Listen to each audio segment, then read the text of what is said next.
Hola, buenas tardes y bienvenidos al webinar que tenemos preparado para hoy, titulado Grupama Asset Management, pequeñas compañías, inversión puntual o estructural en una cartera diversificada.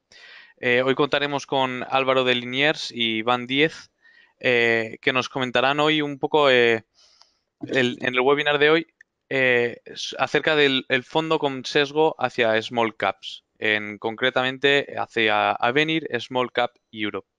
En Grupama Asset Management, la inversión en títulos de pequeña y mediana capitalización ha representado una de las áreas con mayor expertise e historial dentro de la casa, y los gestores han agrupado históricamente las mejores ideas de inversión dentro de la gama de fondos a venir. Con un proceso de inversión dirigido a lo largo de estos últimos años por Cyril, con más de 20 años de experiencia en el sector, pues es una gama de fondos a tener en cuenta. Y nada, sin más, recordar a los asistentes que podéis ir haciendo las preguntas a lo largo de la presentación y al finalizar daremos respuesta a todas las que nos den tiempo. Y por nuestra parte, cuando queráis, Iván, Álvaro, podéis comenzar. Eh, Hola, buenas tardes, Samuel. Muchas gracias por la introducción. Entiendo que si no me dices nada es que se me escucha, o sea que fenomenal. Mi nombre es Iván Díez y estoy aquí con mi compañero Álvaro Liniers, que como bien ha dicho Samuel, junto con Maya, pues somos las tres personas que desarrollamos el negocio de Grupama Asset Management en España. Y vamos a hablar de pequeñas y medianas compañías europeas.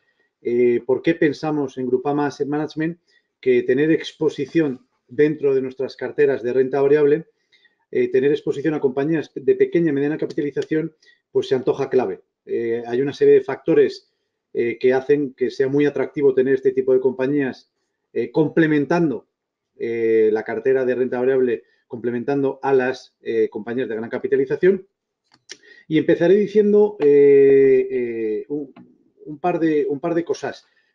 Siempre cuando hablamos de pequeñas y medianas compañías, solemos pensar, el inversor de a pie suele pensar que son compañías con un riesgo mucho mayor que el de las compañías de gran capitalización. Y eso es porque el ser humano piensa que aquello sobre lo que tenemos menos información, aquello que lo vemos más lejos, más lejano, aquello que desconocemos más, pues tiende a ser mucho más arriesgado que lo que realmente conocemos. Y es cierto que en las compañías de gran capitalización, pues tenemos mucha información todos los días, tanto en los periódicos como en las noticias, como de los analistas, de los gestores, etcétera. Y sin embargo, hay menos información de las pequeñas y medianas compañías y por eso tendemos a pensar que el riesgo es mucho mayor. Bueno, pues hoy vamos a intentar demostrar que eso no es así, que el mundo de las pequeñas y medianas compañías, que el universo de pequeñas y medianas compañías es un universo muy amplio y sobre todo con multitud de modelos de negocio muy atractivos, y el hecho de que estén cubiertas por menos analistas o que tengamos menos información de ellas, pues hace que las oportunidades sean mucho mayores. No necesitamos encontrar la mejor oportunidad para tener rentabilidades atractivas. Dicho lo anterior, pasamos al índice, donde, como bien ha comentado Samuel, vamos a hablar un poquito de por qué, si es una, de por qué tener pequeñas y medianas compañías, por qué es interesante complementar nuestra cartera de grandes compañías con pequeñas y medianas compañías. Luego entraremos un poquito más en detalle en uno de los fondos de nuestra gama Avenir, que muchos de ustedes probablemente conozcan. Nuestra gama Avenir, luego Álvaro entrará en detalle en ella, consta de 3 fondos y este en concreto es el que cubre la parte más de menor capitalización, las small caps, las de pequeña capitalización. Hablaremos un poquito de hincapié en el equipo gestor, el proceso de inversión y mostraremos algún ejemplo que ilustra muy bien qué tipo de compañías buscamos en este sector y por qué consideramos que invertir en este tipo de compañías es interesante. Pues bien, dicho lo anterior, los fundamentales de las pequeñas y medianas compañías. Como he dicho al principio, tendemos a pensar que las pequeñas y medianas compañías es un universo muy pequeño porque tenemos menos información de ellas. Pues bien, las pequeñas y medianas compañías representan el 15% del universo global de inversión. Esa cifra, 15%, puede parecer pequeño, pero si nos centramos en Europa, hay más de 2.000 compañías, hay más de 2.000 compañías de pequeña y mediana capitalización en Europa que ofrecen una continua renovación de las oportunidades. Es decir, es interesante porque además es un diversificador estructural de nuestra cartera. La prima de riesgo que ofrecen las pequeñas y medianas compañías frente a las de gran capitalización no es por la volatilidad, por la liquidez. Tendemos a pensar que son menos líquidas, que lo es, y que por lo tanto tienen una volatilidad mucho mayor. Pues no, es por el perfil de crecimiento. Por lo tanto, esta prima de riesgo que estamos pagando por invertir en pequeñas y medianas compañías es por ese perfil de crecimiento. Son compañías que, bueno, pues es caldo de cultivo para la innovación. Son compañías que están muy ligadas a la innovación. Y la innovación es una fuente del crecimiento futuro. Ahí estamos hablando de sectores, pues, con mercados emergentes, tener exposición a mercados emergentes a través de este tipo de compañías, videojuegos, Internet, renovables, digitalización de la economía. Es decir, invertir en pequeñas y medianas compañías es muy interesante porque es un caldo de cultivo para la innovación. Es muy importante tener en cuenta que las pequeñas y medianas compañías, en contra de lo que a primera vista podamos pensar, son mucho menos sensibles a los ciclos económicos. No necesitamos que haya un ciclo económico muy boyante a nivel de crecimiento para que ellas puedan crecer, a diferencia de las de gran capitalización. ¿Y por qué es eso? Pues básicamente por lo que he comentado anteriormente, porque son negocios que en su mayoría pues todavía están en fase de expansión o están en sectores o microsectores poco maduros. Por lo tanto, van a seguir expandiéndose en el futuro, independientemente de cuál sea el ciclo económico. Si echamos la vista atrás y miramos cuál ha sido el crecimiento económico de la zona euro en los últimos 6 años, pues nos vamos a dar cuenta de que el crecimiento ha sido pues muy leve. Estamos hablando de crecimientos pues por debajo del 1%, ¿vale? Y sin embargo, las compañías de pequeña y mediana capitalización lo han hecho muy bien y han crecido mucho, tanto sus ingresos como sus márgenes como sus ventas. Por lo tanto, son menos sensibles a ciclos económicos. También es cierto, y como he dicho anteriormente, que el hecho de que haya menos información sobre ellas y se vea mucho menos en las noticias hace que sean menos independientes, o sea, sean menos vulnerables a publicaciones macroeconómicas. Todos los días, cuando hay alguna publicación o alguna noticia a nivel macro, vemos cómo las compañías de gran capitalización se mueven mucho más. Las pequeñas y medianas compañías son menos sensibles a noticias macroeconómicas. Y además, son el hecho de que sean menos líquidas, porque eso es indudable, tienen una capitalización bursátil menor que las de gran capitalización, pues eso hace que cuando uno invierte en pequeñas y medianas compañías, y eso hay que tenerlo muy en cuenta y muy presente, estamos invirtiendo o son inversiones que se tienen a más largo plazo, precisamente por esa menor liquidez. Cuando vemos el mercado turbulento y necesitamos hacer liquidez rápidamente, lo primero que vendemos son las compañías de gran capitalización y luego nos iremos a las de pequeña y mediana capitalización. Por eso, cuando uno invierte en pequeñas y medianas capitalizaciones, tiene que tener un horizonte de inversión a largo plazo. También es importante saber que las pequeñas y medianas compañías no se utilizan como cobertura, contrariamente a lo que ocurre con los índices de large caps. No se utilizan sobre estructuras, no se utilizan sobre ETFs. En definitiva, como son historias específicas en las que prima el crecimiento, son quien invierte en ellas siempre invierte con una visión a largo plazo. Para no extenderme más en este tema, simplemente decir, como he comentado anteriormente, que complementar la cartera de renta variable con pequeñas y medianas compañías es interesante, porque he dicho que es un diversificador estructural de nuestra cartera. Y es un diversificador estructural por ese enfoque de crecimiento que tienen, pero sobre todo por su óptimo binomio rentabilidad-riesgo.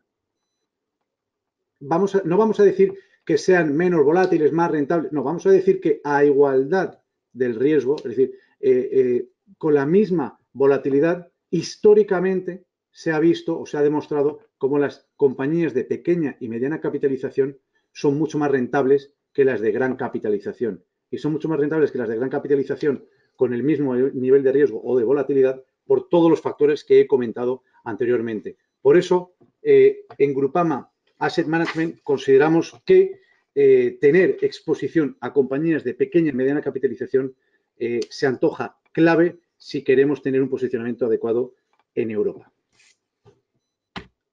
Uy, perdón. Dicho, me he ido a la última, no sé por qué.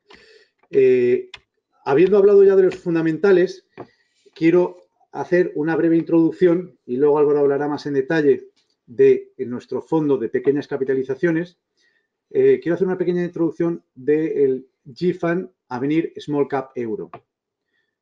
GFund es el nombre de la SICAF luxemburguesa. Este fondo es un compartimento de nuestra SICAF luxemburguesa GFund, que viene de Grupama Fund, y es el tercer fondo de la gama Avenir. Es el Avenir Small Cap Euro, que complementa a los otros dos que muchos de ustedes probablemente conozcan, que es el Grupama Avenir Euro y el GFund Avenir Europe.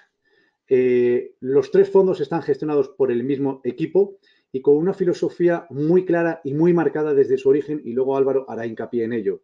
Es decir, son fondos donde la gestión se centra única y exclusivamente en seleccionar compañías. Seleccionar buenos modelos de negocio que generen valor añadido para los accionistas a largo plazo. Como solemos decir, es un fondo puro de stock picking. 100% invertido. No gestionamos la liquidez, no gestionamos la beta, no utilizamos derivados, no hacemos market timing. Intentamos abstraernos de cualquier ruido de mercado. Solamente el equipo gestor se va a centrar en identificar buenas compañías. Es un fondo donde el equipo gestor implementa fuertes convicciones e independientemente de su índice de referencia o de su benchmark. Lógicamente, el fondo tiene que tener un benchmark porque hay que compararse contra algo, pero no está sesgado el equipo gestor por el benchmark. De hecho, hay posiciones en cartera que no están en el índice. Por lo tanto, su gestión es de convicciones e independientemente de su índice de referencia. Una última frase antes de darle paso a Álvaro. Como podrán ver a continuación, es un proceso donde nos centramos en el análisis de compañías, de la selección de compañías, pero es un proceso muy estricto, muy robusto y muy simple de explicar, que nos lleva mucho tiempo cuando tomamos una decisión, pero es un proceso sencillo, porque al final intentamos invertir en compañías que entendemos, que podemos modelizar y que podemos valorar. Le doy paso a mi compañero Álvaro para que hable más del equipo gestor y del proceso. Muchas gracias, Iván. Gracias a ustedes por estar al otro lado hoy con Rankia en este webinar.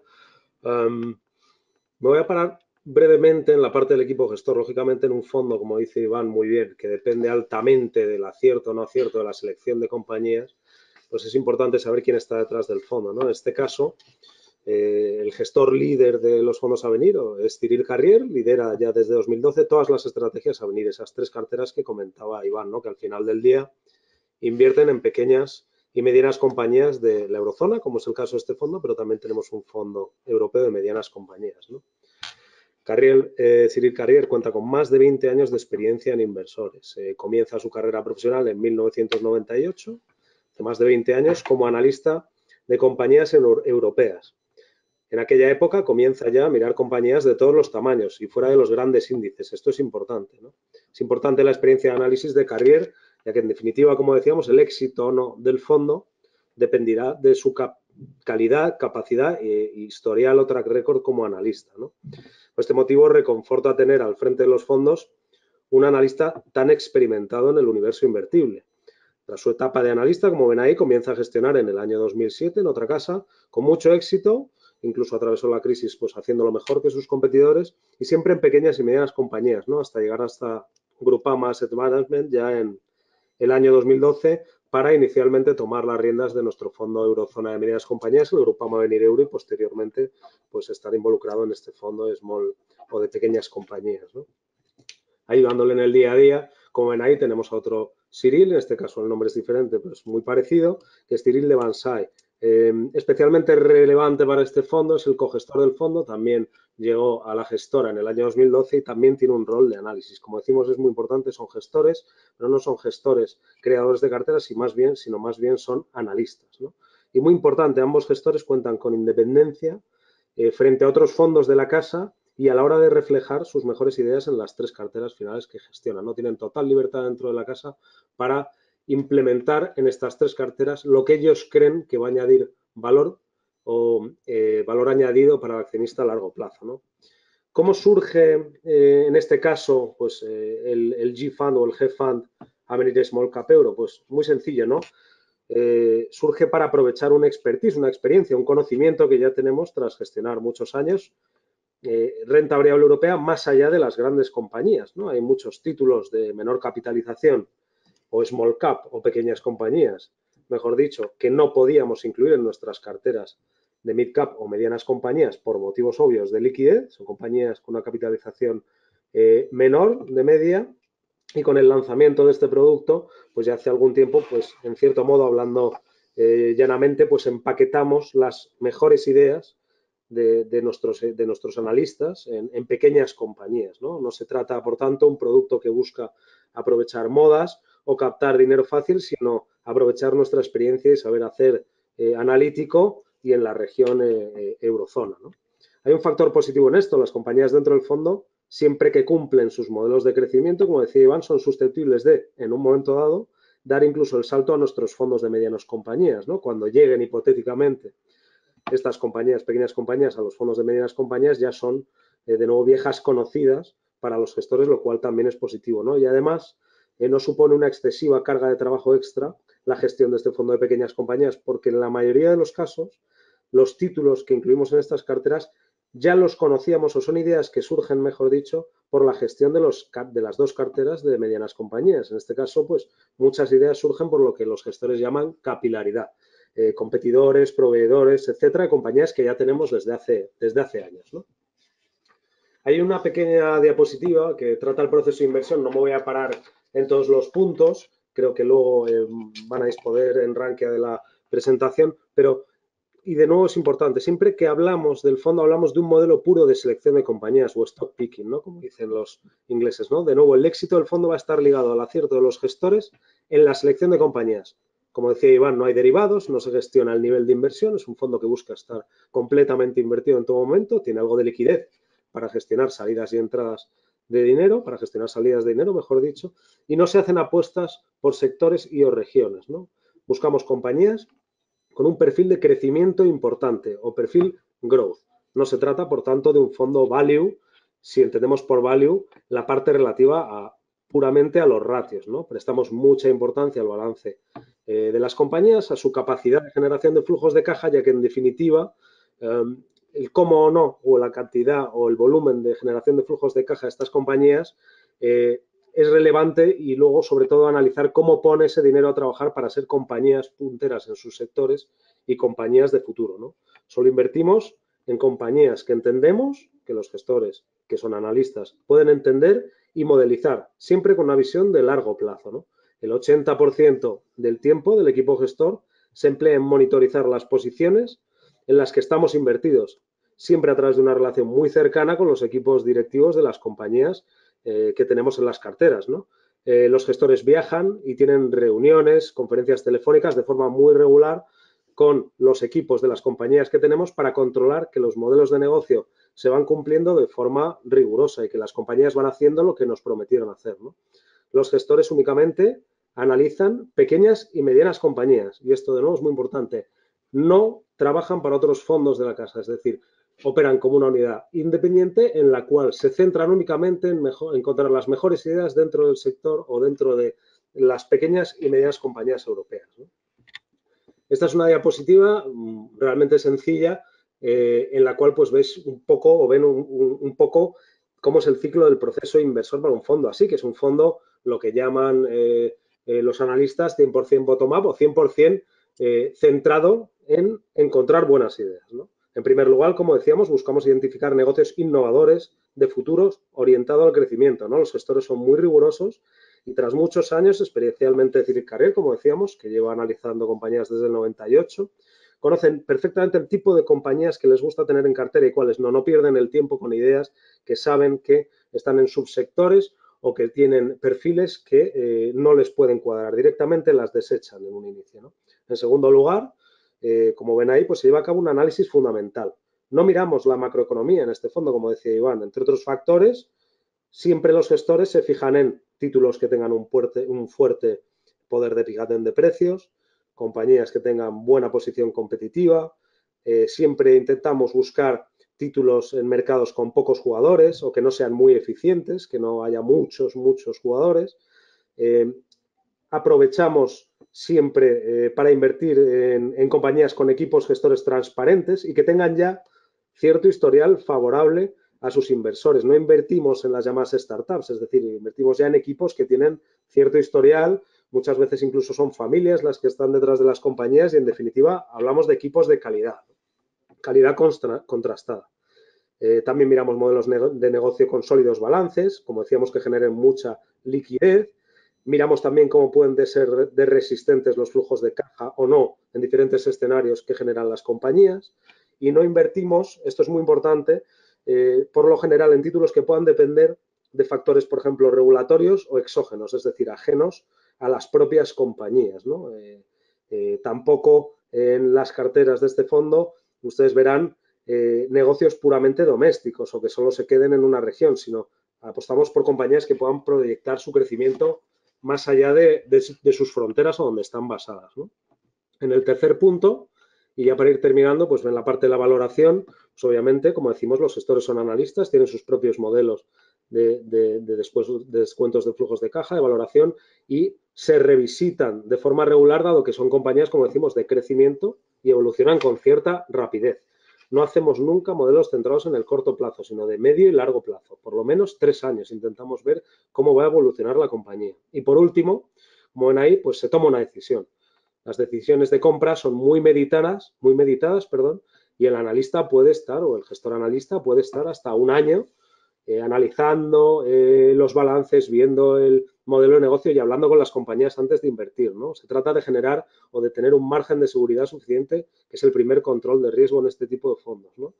A la hora de invertir, ¿no? Y las inversiones normalmente son graduales según se vaya validando el modelo de negocio, el análisis que ha hecho el analista y también según la compañía vaya publicando resultados, viendo cómo van implementando ese modelo de negocio, ¿no? Y por último, pues la cartera final tiene muy poca rotación, no estamos libres de errores de inversión, pero por lo general entran y salen de forma anual pues pocas compañías en la cartera. Pues bien, dicho lo anterior, Álvaro ha explicado perfectamente el proceso de inversión, que si bien es cierto que, bueno, pues la gráfica mostraba que es un proceso bastante robusto, bastante riguroso, es importante tener en cuenta que ese proceso puede llevar entre 12 y 18 meses. Es decir, cuando tomamos una decisión de inversión, como vamos a estar en la compañía durante mucho tiempo o pretendemos estar en la compañía durante mucho tiempo, pues lo que queremos es estar realmente convencidos de que la compañía ha demostrado y nos demuestra que es una compañía sólida, con potencial de crecimiento, que opera en sectores y en mercados de crecimiento. Por lo tanto, no queremos ser los primeros en entrar, queremos estar completamente convencidos y porque tampoco vamos a entrar en función de un precio objetivo, si nos da igual entrar hoy, mañana o pasado. Vamos a acompañar el desarrollo industrial de esa compañía. Por lo tanto, es importante, ese proceso es muy estricto, muy robusto y nos puede llevar incluso, como decía, entre 12 y 18 meses para realmente estar convencidos. Para que vean un poco el tipo de compañías que tenemos en este fondo en concreto, pero en los 3 fondos en general, hemos puesto un ejemplo. En definitiva, lo que buscamos, y lo vuelvo a repetir, dentro del segmento de pequeñas y medianas compañías, estamos hablando de un segmento de crecimiento, un segmento que es caldo de cultivo para la innovación. Y la innovación, vuelvo a repetir, es fuente de crecimiento futuro. Por lo tanto, vamos a buscar compañías líderes, compañías que estén operando en sectores de nicho y con potencial de crecimiento, en mercados con potencial de crecimiento, compañías que operan en sectores donde hay altas barreras de entrada para los competidores. Nos gustan compañías que operan prácticamente en un oligopolio, es decir, compañías que tienen capacidad de fijación de precios, compañías que incluso son lo suficientemente sólidas como para si entra un competidor poder comprarlo. En definitiva, queremos compañías que tengan esa capacidad de año tras año poder incrementar sus ingresos, sus ventas, sus márgenes y que todo ese free cash flow, es decir, todo ese flujo de caja libre que generan, que no nos lo repartan, que no nos lo den a los accionistas, que lo reinviertan en su propio negocio para comprar un competidor, para expandirse geográficamente, para desarrollar nuevos productos y es así. Es así lo que están haciendo las compañías en las que invertimos. Como decía, el ejemplo de Basler. Basler es una compañía que tiene su sede social en Alemania. Es una compañía que capitaliza 537 millones de euros y es una compañía, curiosamente, lleva 30 años de experiencia. Es decir, es una compañía que tiene 30 años de experiencia en el segmento de sistemas de visión por ordenador y se ha convertido en el líder global de fabricación de cámaras digitales de alta calidad. Y empezó en el sector de los automóviles. Cuando se hacen en el ensamblaje de los automóviles o de los ordenadores, pues empezó en ese sector. Pero luego ha tenido la capacidad de ir desarrollándose y diversificando sus productos para integrarse, o su modelo de negocio para integrarse también en el sector médico, el sector de tráfico, el sector logístico, y no solamente ser líder en Europa, sino también fuera de Europa. De hecho, tiene filiales y oficinas de representación en Asia y en Estados Unidos. Por lo tanto, es una compañía que tiene un modelo de negocio muy marcado, es una compañía líder en su sector, es una compañía que está operando en un sector como es un nicho como es el de cámaras industriales, cada vez más fragmentado, pero que ha sido capaz de buscarse su hueco y no busca ser, por así decirlo, y permítanme este símil, no busca ser el Ferrari de las cámaras industriales, pero sí que le busca ser el Golf de las cámaras industriales. Por tanto, siendo el Golf de las cámaras industriales, te permite acceder a muchos más clientes. Y sobre todo es una compañía que es muy fuerte en la innovación. Por lo tanto, está en un sector que está creciendo, el de las cámaras digitales de alta calidad, en torno al 7-10% por año, y es una compañía que tiene capacidad para innovar y para seguir desarrollándose. Por lo tanto, este es el tipo de compañías en las que nosotros queremos invertir. Como decía, probablemente a ninguno de ustedes o a muy pocos de ustedes les suene la compañía Basler. Es por lo que decía anteriormente. Hay menos cobertura, hay menos eficiencia en este mercado de pequeñas y medianas compañías porque hay compañías que nunca hemos oído hablar de ellas porque hay menos información, hay menos cobertura por parte de los analistas y por parte de los brokers, pero eso no está exento de que haya muchas oportunidades si conocemos bien ese mercado y si tenemos proximidad a las compañías en las que invertimos, porque es muy importante entender bien el modelo de negocio y precisamente cuando hay poca información de estas compañías, hay que estar muy cercanas a ellas, muy cercanas a los equipos directivos para que nos expliquen muy bien su modelo de negocio y seamos capaces de ver si efectivamente están ejecutando bien su estrategia de desarrollo o su modelo. Para darles una idea, por cada 20 analistas que están cubriendo una large cap, es decir, una compañía de gran capitalización, hay de media solamente 4 que cubren una pequeña y mediana compañía.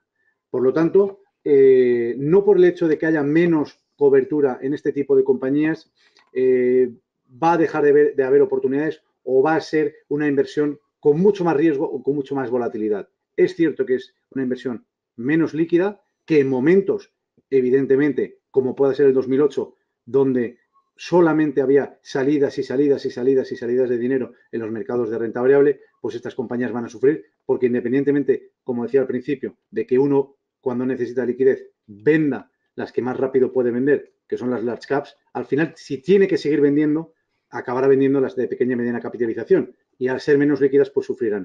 Pero en mercados normales, las pequeñas y medianas compañías van a ser compañías muy interesantes para tener en cartera precisamente por esa complementariedad frente a las de gran capitalización. Por eso cuando hablamos en el título de si pequeñas compañías es una inversión puntual o estructural en una cartera diversificada, la respuesta de Grupama Asset Management es una inversión estructural en una cartera diversificada.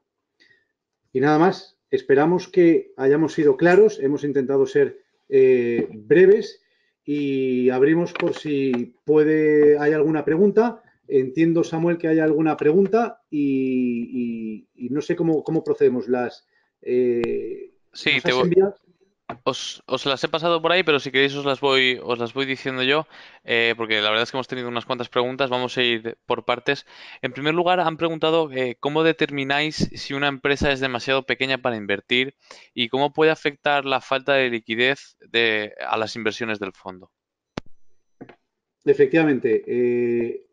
Nosotros cuando analizamos la compañía, evidentemente tenemos en cuenta cuál es su capitalización, pero eso no nos va a impedir invertir en ella si vemos que es una oportunidad muy interesante. En el fondo de pequeño, voy a pasar a la siguiente slide, porque si nos fijamos, en el fondo tenemos una capitalización media en torno a los 600 millones de euros.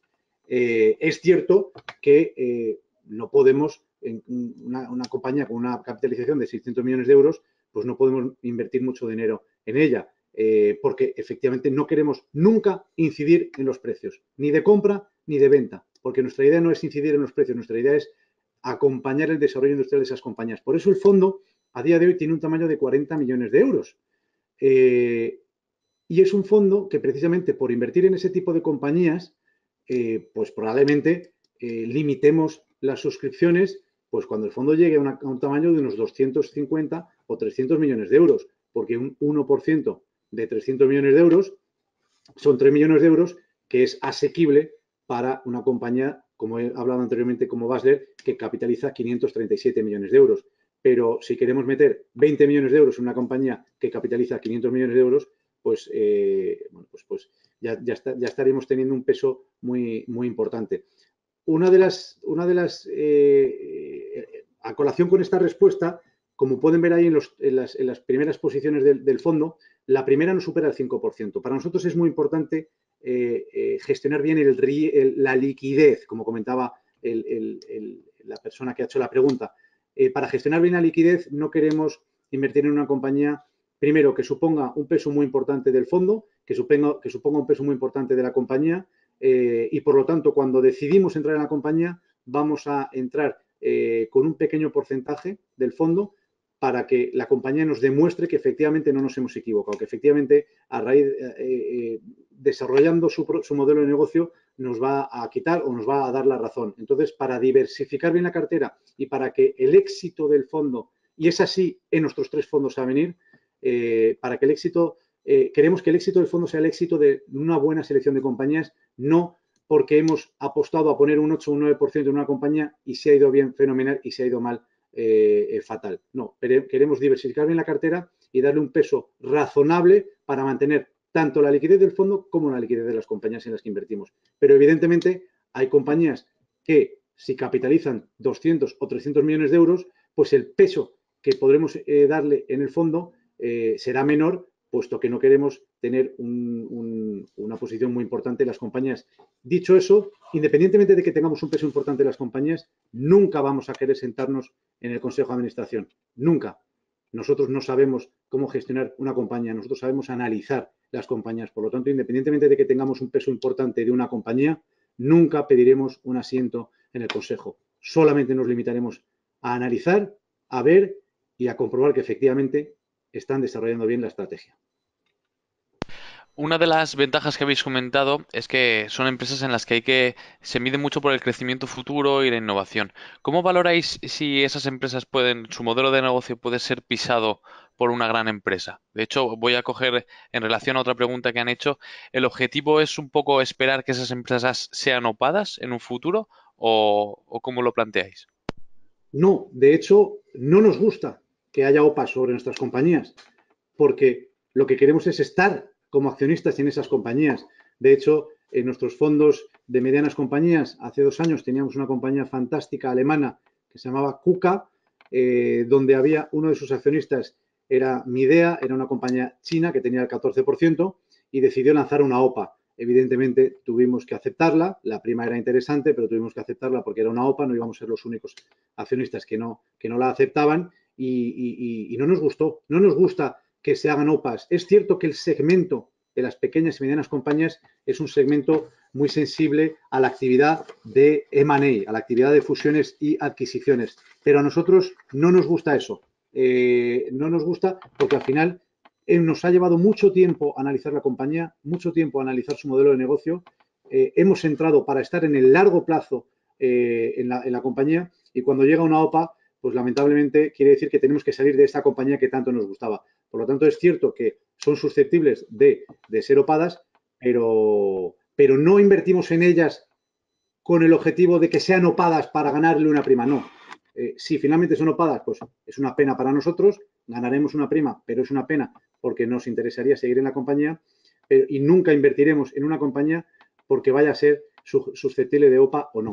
Y luego, respondiendo a la primera pregunta, nosotros cuando invertimos en una compañía buscamos lo que he dicho anteriormente, que sea una compañía líder en un sector con potencial de crecimiento y en un mercado con potencial de crecimiento y una compañía que tenga capacidad para seguir expandiéndose.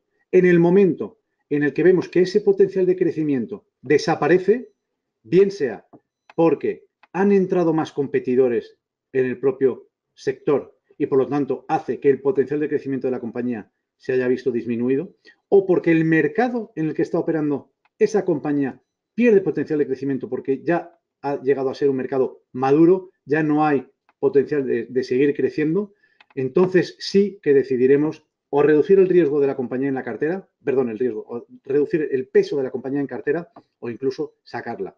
Es decir, cuando en el momento, siempre que la compañía mantenga una posición dominante, una posición líder, siga teniendo, como decía antes, altas barreras para la entrada, capacidad de poder de fijación de precios, estaremos en ella. Cuando ese potencial de crecimiento desaparezca porque entra una gran compañía, bien porque la OPE, bien porque empieza a desarrollar el mismo negocio en el mismo sector y en el mismo mercado y pierda potencial de crecimiento, saldremos o reduciremos el peso. Perfecto, porque además has dado respuesta a otra pregunta que nos planteaban que cuál es ese crecimiento, ¿no?, que le exigís a las empresas para que entren en cartera. Entiendo un poco por lo que has dicho que no es un porcentaje establecido, ¿no?, sino es una parte de la estructura, ¿no?, de una empresa. Si es sólida, tiene crecimiento futuro, no es que le vayamos a poner un límite en un porcentaje, sino que siempre que esa empresa crezca, estaréis con ella, ¿no? Sí, efectivamente, al final es lo que los ingleses dicen case by case o caso por caso, ¿no? Tenemos una compañía, por ejemplo, ligada a microscopios en el sector médico. Esa es una compañía que tiene un objetivo de crecimiento orgánico marcado por los analistas de en torno a un 15% y unos niveles de beneficios de en torno al 20%. Y en el caso, por ejemplo, de Basler, que antes pues ha hablado Iván, pues ahí, más que la compañía, que va creciendo mucho y lo miran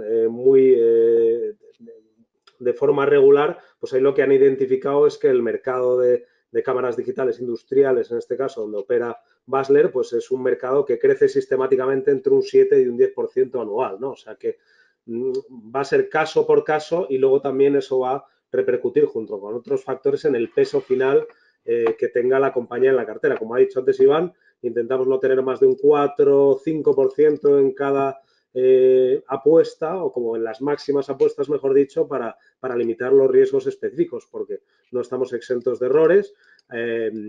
Aunque nosotros confiemos o los gestores confíen en los equipos directivos, pues siempre hay información que puede escapar a tu control y la mejor manera de limitar esto es primero haciendo un buen análisis, que consideramos que lo hacemos, y segundo, pues que limitando los pesos de nuestras mayores convicciones por debajo del 5%, que hay fondos en la industria que pueden invertir 9, 10% y eso hipotéticamente, pues en una mala decisión de inversión te puede fastidiar el trabajo de una cartera en su conjunto.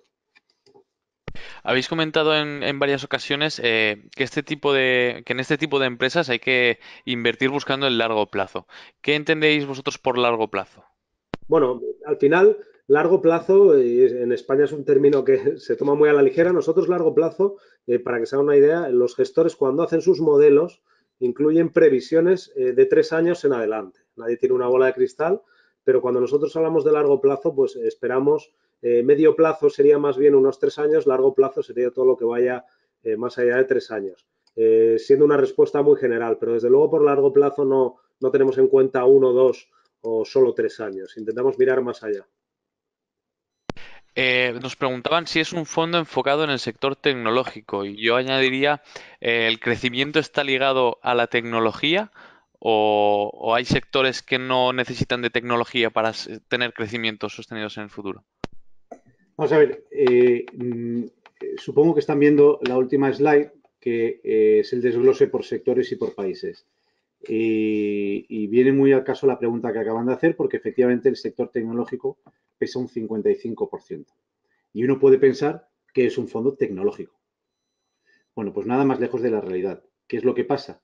Que dentro, es cierto que las compañías que cumplen esos criterios que nosotros estamos diciendo de crecimiento, etcétera, líderes y demás, innovación, digitalización de la economía, pues se encuentran en el sector tecnológico.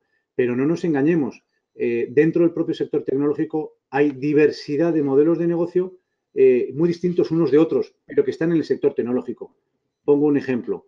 Dentro del sector tecnológico podemos tener una compañía ligada al sector de la digitalización de la economía, es decir, una compañía, sabemos que hoy en día todos los pagos se hacen por medios telemáticos, pues evidentemente ahí la digitalización de la economía entra dentro del sector tecnológico. Pero es que también entra dentro del sector tecnológico lo que es la innovación en tecnología médica y no tiene nada que ver con el pago digitalizado que hacemos todos los días con nuestra tarjeta de crédito. Ahí estamos hablando en innovación en tecnología médica o estamos hablando en externalización de servicios o estamos hablando en el sector de automoción. Compañías que se dedican, por ejemplo, a fabricar chips o sensores para que los coches del mañana, que además vamos a tender a que el coche se conduzca sin conductor, pues estos chips y estos sensores buscan que efectivamente el coche sea más seguro. Evidentemente está dentro del sector tecnológico, pero nada tiene que ver con el sector médico o con el sector de innovación en tecnología médica. Por lo tanto, sí es cierto que el peso en tecnología es elevado, pero dentro de ese sector la diversificación es muy grande. De hecho, ese peso en el sector tecnológico es fruto de la selección de compañías. Por lo tanto, es muy importante eso tenerlo en cuenta porque no es un fondo tecnológico, pero evidentemente si nos estamos enfocando al crecimiento, a la innovación, a Internet, a la robótica, pues todo eso está ligado con la tecnología. Pero dentro de la propia tecnología hay diversificación de modelos de negocios que nada tienen que ver unos con otros. Nos preguntan también, de hecho creo que se ha podido ver en alguna de vuestras slides, no estoy seguro, ¿dónde puede contratarse el fondo? ¿Qué comisiones tiene? Y si el fondo de Grupama Avenir Europe N sigue con una comisión de suscripción del 10%. Sí, me alegro que nos hagas esa pregunta, Samuel, porque hemos recibido muchas preguntas de clientes que dicen que en el foro de Rankia han visto que el fondo Avenir Euro se ha vuelto a abrir. Vamos a ver, vamos a explicar dos cosas. Los dos fondos que tenemos, entre comillas, cerrados, y ahora diré lo de entre comillas, son los dos fondos con sesgo mid-cap, no este fondo. Este fondo está abierto y ahora diremos dónde se puede contratar. Los dos fondos, el Grupama Avenir Euro y el GEFAN Avenir Europe, son los fondos donde queremos, lamentablemente para nosotros y para algunos inversores, son los dos fondos donde no queremos que entre más dinero precisamente para que el gestor pueda seguir gestionando con el mismo proceso, la misma liquidez y la misma rentabilidad.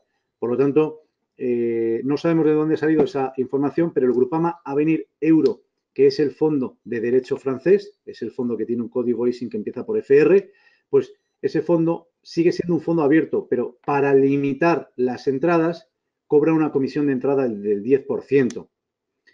Por lo tanto, lo que queremos con ese 10% evidentemente no es hacer caja, hablando coloquialmente. De hecho, no queremos cobrar ese 10%. Es la única manera que tenemos, al ser un fondo abierto, porque sigue siendo un open-end fund, es la única manera que tenemos para limitar o intentar disuadir a los inversores para que entren en el fondo. Evidentemente, si un inversor está dispuesto a pagar ese 10%, no le podemos decir que no. Pero el Grupama Avenir Euro sigue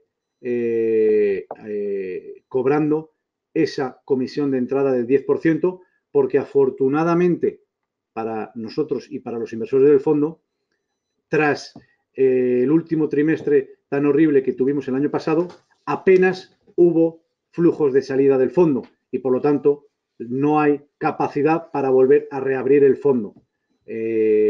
A pesar de lo malo del último trimestre, hubo muy poquitas salidas, la gente se mantuvo invertida en el fondo y por lo tanto no podemos quitar esa comisión de entrada, puesto que no sigue sin haber capacidad para aceptar más flujos. Por lo tanto, el Grupama Avenir Euro sigue teniendo ese 10% de comisión de suscripción de entrada.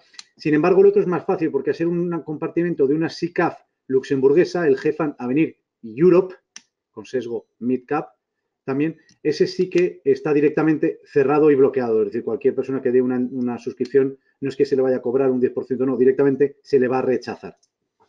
Por lo tanto, ambos están cerrados. Y en el caso del Avenir Small Cap Euro, contestando a la pregunta, se puede contratar en cualquier plataforma. Es decir, es un compartimento de la SICAV, está registrado en España, es un compartimento que tiene tiene más de 500 partícipes, por lo tanto también es traspasable.